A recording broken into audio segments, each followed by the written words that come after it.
पहला सवाल, अल्लाह ताला किस चीज से सबसे ज्यादा खुश होता है?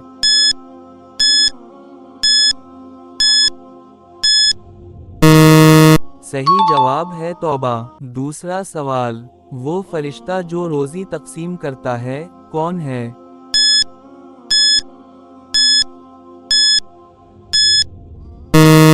सही जवाब है मिकाईल। तीसरा सवाल, अल्लाह ताला ने सबसे पहले किस चीज को पैदा किया?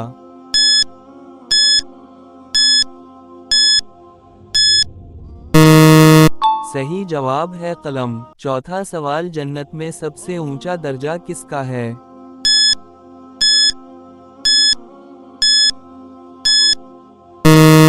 सही जवाब है शहीद का। पांचवा आखिरी और अहम सवाल, जन्नत में जाने के लिए दरवाजे कितने हैं?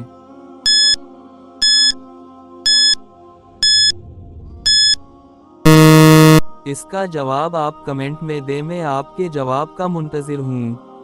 मन दल्ला अला खैरिन फलहु मिस्लु अजरि फ़ाइलिही। तर्जुमा, जो किसी को नेकी की राह दिखाए उसे वैसा ही अजर मिलता है जैसे नेकी करने वाले को। वीडियो शेयर करो, हो सकता है तुम्हारे एक क्लिक से किसी की जिंदगी बदल जाए।